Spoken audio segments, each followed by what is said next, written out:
The laughter echoed through the chamber, a grating cacophony of arrogance and condescension.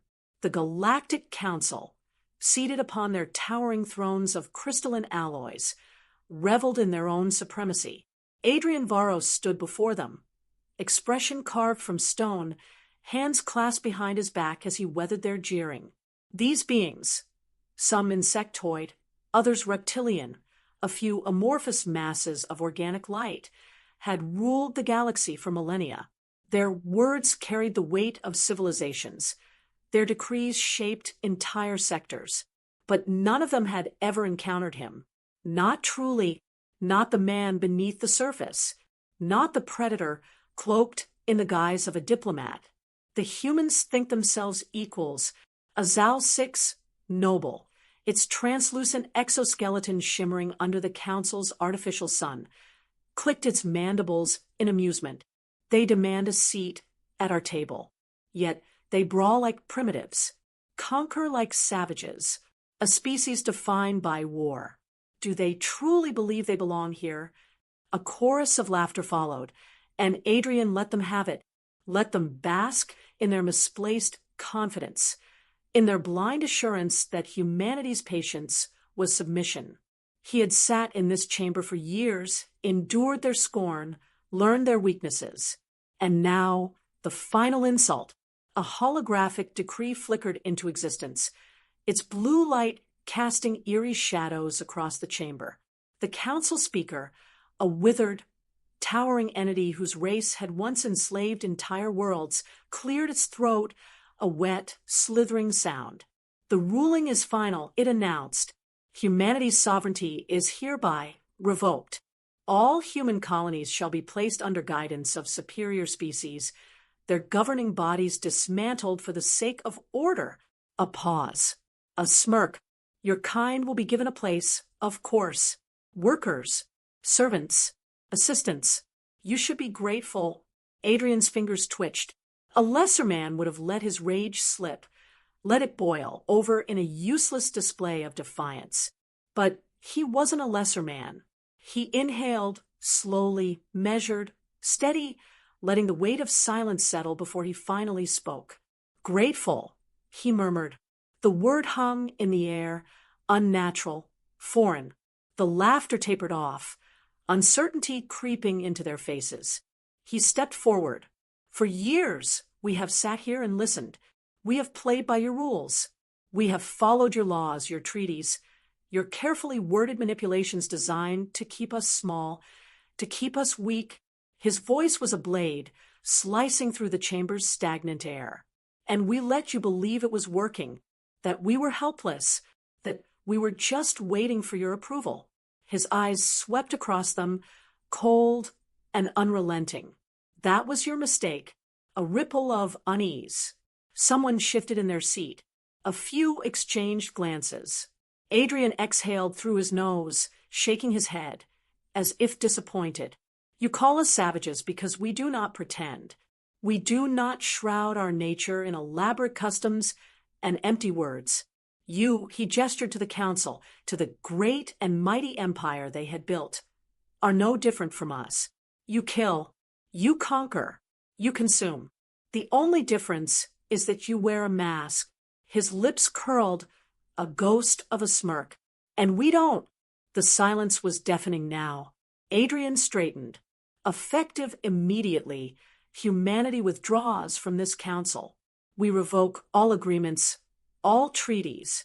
All human embassies are closed. No more trade. No more diplomacy. He took another step, his presence swallowing the space between them. And if any of you so much as set foot in our territories again, we will not negotiate. His voice dropped to a whisper. We will burn you. The council erupted. Outrage. Shouts of disbelief. A few species hissed, others gnashed their teeth. The speaker slammed its staff against the marble, demanding silence. You cannot do this. It barked. You will collapse without us. You will come crawling back within the cycle. Adrian tapped his wrist, sending a pre-programmed signal through the encrypted human network. Across every known sector, Humanity's systems shut down. Communications severed. Trade routes closed. Human-run infrastructure, vital to the galaxy's Hypernet, went dark. Even the Council's own systems stuttered, momentary glitches rippling through their networks. The speaker froze. The murmuring stopped. The laughter was gone. Adrian tilted his head. What was it you were saying? The speaker's wrinkled skin paled. The realization settled over them, creeping in like a slow poison. Humanity wasn't leaving in disgrace. They were leaving on their own terms. Adrian turned, walking away as the chamber erupted into chaos behind him. Security forces hesitated, unsure whether to detain him or let him leave. He didn't bother looking back. His job was done. The first move had been made. Now, it was their turn to play catch-up. The silence that followed Adrian's departure was short-lived. The Galactic Council chamber erupted into chaos, voices clashing, panic seeping into the air like a spreading toxin. Some were still laughing, convinced humanity had just committed suicide. Others were already realizing the scope of what had happened. The Hypernet disruptions were minor, for now, but the implications were clear. Humanity had been woven deeply into the fabric of the galactic economy, and no one had seen it. The speaker's wrinkled, ridged face twitched in growing alarm as the chamber's main display flickered with incoming reports, disruptions in multiple sectors, systems going dark, trade convoys stranded as their automated navigations failed, civil unrest beginning to spark in fringe colonies that relied on human logistics. Adrian Varos had not simply walked away. He had set fire to the foundation of their order. The realization hit slowly, like a creeping sickness. The Council had never considered humanity an asset. They had dismissed their advancements as crude, their systems as inefficient. But now those same systems were vanishing, and the cracks were already spreading. The else noble who had mocked humanity moments ago now clutched the arms of his chair, mandibles clicking with barely restrained unease. They cannot truly mean to isolate themselves, he hissed. This is a bluff. They are playing a game. A deep, rumbling growl emerged from one of the warlords seated further up in the chamber. A hulking, reptilian form shifted, its golden eyes narrowing. Do you believe that? Its voice rasped, a guttural snarl of frustration. Because I do not. The humans have always been different. Their actions are never without purpose. Another report came in. The flickering display highlighted an entire sector where human-engineered defense systems had gone offline. Piracy was already on the rise. Unprotected colonies sent distress signals. The Council had always assumed human contributions were replaceable. They were realizing too late how wrong they had been. The speaker struck its staff against the floor again, demanding order. But the chamber was already fracturing. Enough! It barked. Humanity will not last without our support. Their arrogance will be their downfall. We will remind them of their place. The Council had handled rebellious species before. They had crushed them, absorbed them, erased their defiance from history. Humanity would be no different. A swift military blockade would force them to reconsider. The weight of the galactic economy, the sheer pressure of political isolation would drive them back to the negotiating table. Humbled and broken, a new image flashed onto the display. The Council's war fleet, 1,000 ships strong, mobilizing at the fringes of human space. The plan was simple: contain them, starve them, and force their surrender. They expected panic. They expected desperation. They expected humanity to realize their mistake. They expected everything except what actually happened. The moment the blockade entered human-controlled space, the First Fleet went dark. No distress signals, no escape pods, no debris, just silence. The Council hesitated, uncertain. A second fleet was deployed to investigate. They, too, vanished. The reality hit like a hammer blow. This was not panic. This was not desperation. Humanity was not suffering without the council. They had prepared for this. Adrian's words echoed in the speaker's mind, a cold whisper that curdled into something close to fear. That was your mistake.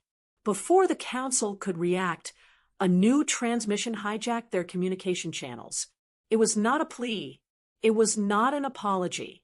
It was Adrian Varos. He stood in a dimly lit chamber, arms folded, his expression unreadable. The quiet confidence in his stance sent a chill through the gathered diplomats. "You misunderstand the situation," he said, voice calm, measured. "You assumed we needed you, that without your so-called guidance, we would wither, that we would beg." He tilted his head slightly, and for the first time, there was something like amusement in his gaze. "We were waiting." The chamber erupted again, furious outbursts drowning out the speaker's attempts to regain control. Adrian let them scream, let them lash out with their feeble words before continuing. "You assumed your fleets would intimidate us, that we would fear isolation. You never realized the truth." He leaned forward slightly, his presence pressing into the room, despite the distance. "We were never part of your empire. We were studying it, testing it, finding the fractures. And now, we're exploiting them." Another fleet vanished. Another sector collapsed into anarchy. The council's power was not being challenged. It was being dismantled. The truth was staring them in the face, undeniable, inescapable. They had spent years underestimating humanity, and humanity had spent years preparing for this moment. The speaker's hands tightened around his staff, his voice struggling for authority. "You," he started, but Adrian cut him off with a slight shake of his head. "We warned you," he said simply. "Now, you will burn." And with that, the transmission cut. The Galactic Council, rulers of the known universe, were left in stunned silence as the foundations of their dominion began to crumble beneath them. Humanity had not isolated itself. It had declared war. And for the first time in recorded history, the Council realized that they might lose. The Council had never known fear, not truly. They had existed for millennia, unchallenged, unshaken, ruling from their great halls of power without ever questioning their supremacy. They had crushed rebellions, absorbed empires, rewritten history to fit their vision of the galaxy. They believed in their own invulnerability.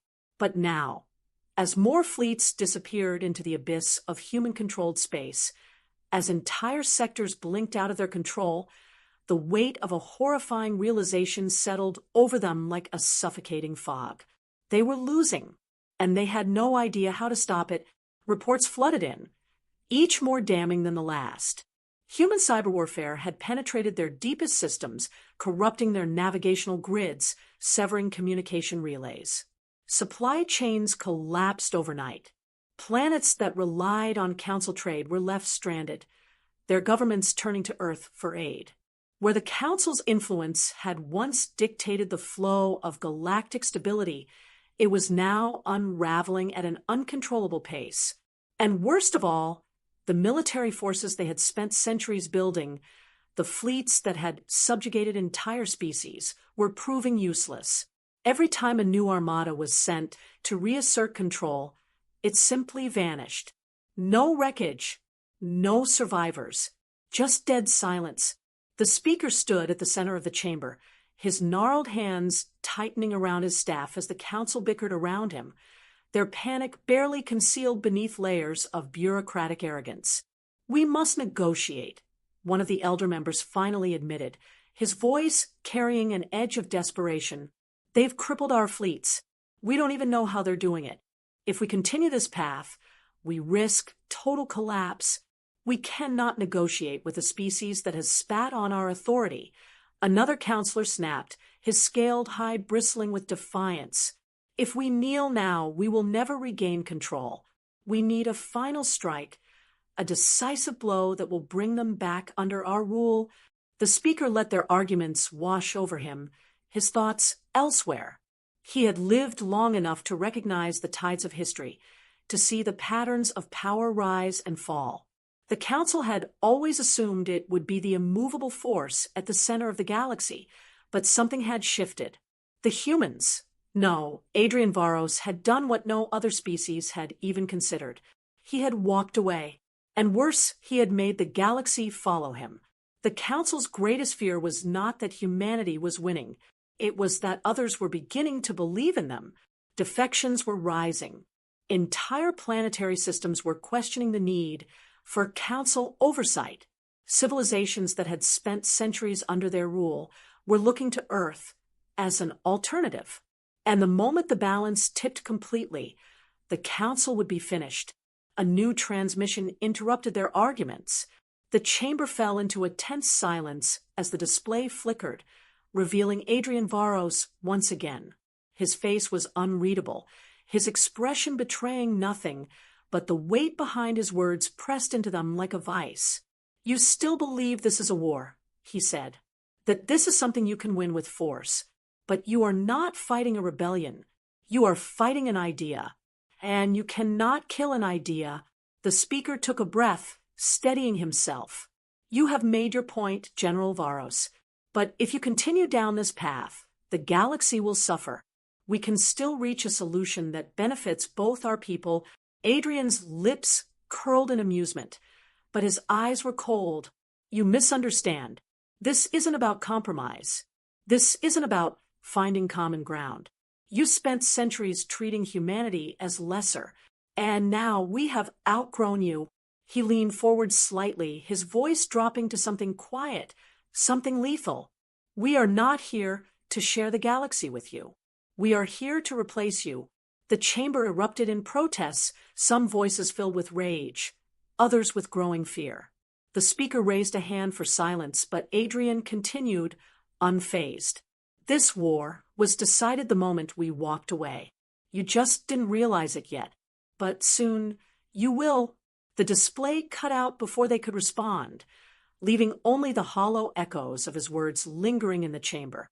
For the first time in its long, illustrious history, the Council knew what it felt like to be hunted. The Council chamber was no longer a place of governance. It was a battlefield of words, a pit of desperation where once proud rulers scrambled for solutions they no longer had. The mighty Galactic Council, which had once dictated the fate of entire civilizations, now found itself teetering on the edge of collapse. The speaker remained motionless at the center of the chaos, listening as panicked voices rose around him. Humanity had done the unthinkable. They had abandoned the Council's game, rewritten the rules, and seized control without ever firing the first shot. And now, the consequences were unraveling at an uncontrollable pace. Fleets had disappeared. Communications were crumbling. Council-controlled economies were spiraling into chaos. And worst of all, their once loyal allies were turning. Defections had started as whispers, a few outlier systems choosing neutrality, but now it was spreading like a virus. The Krovan Republic had declared independence from the Council's oversight, their diplomats citing Earth's defiance as inspiration. The Yalvex clans, once the Council's most loyal enforcers, had broken ranks, claiming they would no longer enforce decrees that served only to chain lesser species.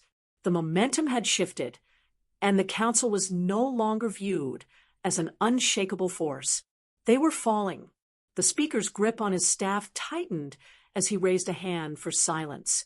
It was a slow, grinding thing, but the demand for order still carried enough weight to press the voices into submission. He inhaled, staring at the faces of those gathered before him. "We cannot allow this to continue," he said, his voice strained but firm. "The Council has stood for thousands of years. We have survived wars, invasions, attempted uprisings. This is no different. Humanity's advantage is temporary. If we strike decisively, if we eradicate their forces, the galaxy will remember who holds the true power." A murmur of approval spread through some of the counselors, but it was weak, uncertain. They had lost too many fleets, too many battles. They had underestimated humanity at every turn. Some of them knew it, could feel the end approaching like a storm on the horizon. One of the older counselors, a being of scaled flesh and deep-set eyes, spoke up. "We no longer have the strength for this war. Humanity is fighting in ways we do not understand. They are waging battle in the shadows, striking without warning, disappearing before we can counter them. Every attempt to re-establish control has failed. We must negotiate before there is nothing left to rule." The response was immediate and violent. Several counselors shouted in outrage, demanding the fool's removal, calling his words treasonous. Others remained silent, watching, waiting, their expressions betraying the doubt clawing at their minds. It was happening. The council was fracturing, and Adrian Varos knew it. That was the most damning thing of all. He had seen this future before they had.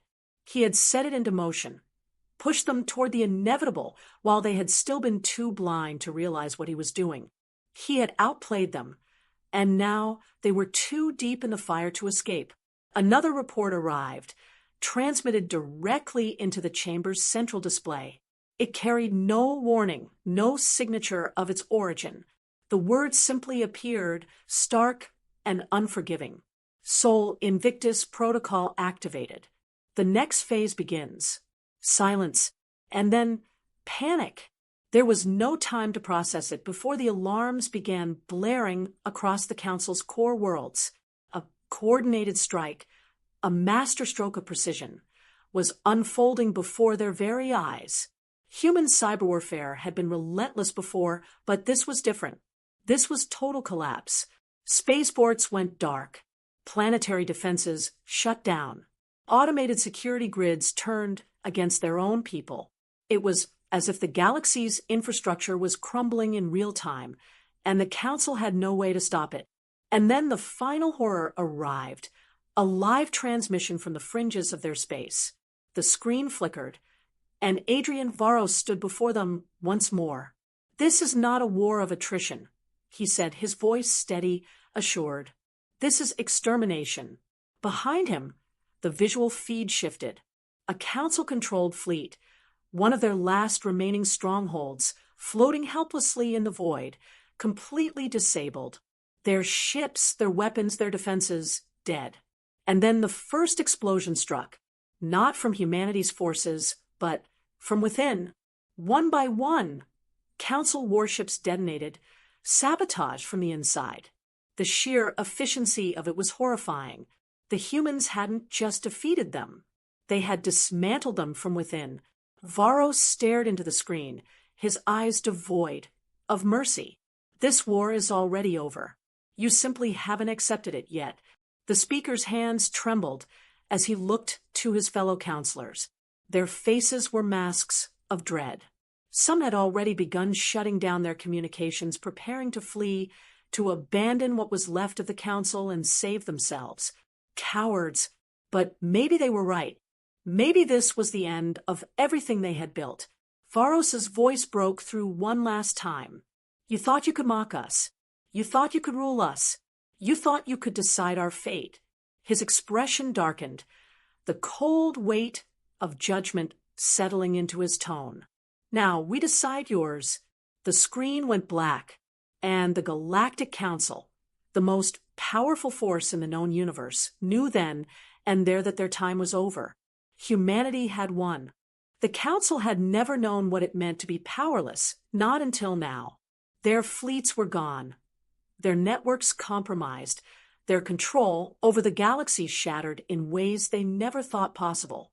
The great empire that had ruled for millennia, the one that had shaped the very order of civilization, was crumbling under an assault they had never even considered a threat.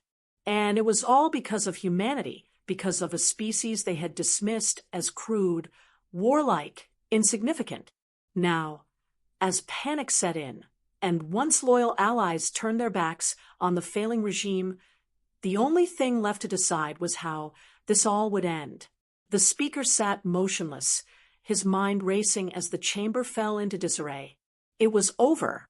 He could see it, hear it in the trembling voices of his fellow counselors. the way they looked to one another not for guidance, but for escape. Some were already preparing to flee, transmitting desperate messages to hidden colonies, searching for sanctuary in a galaxy that no longer recognized their authority. Others still clung to the delusion that this could be salvaged, that somehow they could turn this around. But the speaker knew better. Adrian Varos had not left them any paths to victory. He had burned every bridge, severed every escape route. He had not simply defeated the council. He had orchestrated their extinction. The chamber's comm system crackled, and the air turned to ice as a single message cut through the chaos. Epsilon Prime orbital defense grid compromised. Humanity's fleet is approaching. The words sent a wave of silent horror through the room. It was unthinkable. No enemy had ever reached Epsilon Prime, the heart of the Galactic Council, the most fortified system in the known universe. It was an impenetrable stronghold designed to withstand planetary sieges, armadas, entire wars. But now, the unthinkable was reality. The impenetrable fortress was exposed. The speaker rose slowly, gripping the edge of his podium as the last remnants of his authority held the chamber in place. All remaining fleets, he commanded, voice hoarse but resolute, defend the core world. Humanity must not be allowed to land. But the response that came next sealed their fate. There are no fleets left. The words hit harder than any explosion. No fleets left.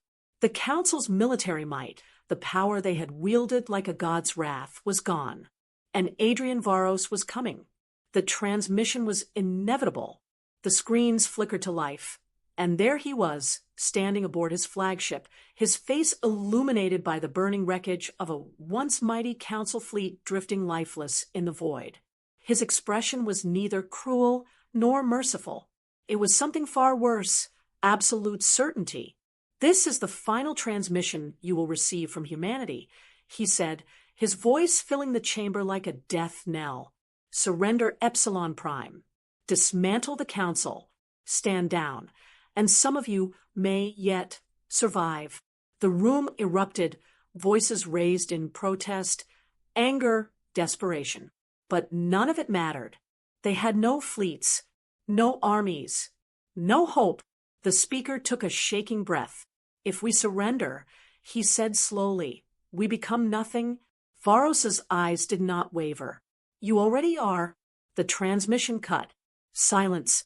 And then, for the first time in the history of the Galactic Council, the speaker felt the cold weight of true inevitability. The war was over. The only choice now was whether they died with their empire or lived to witness the dawn of a new one. And this time, it would belong to humanity.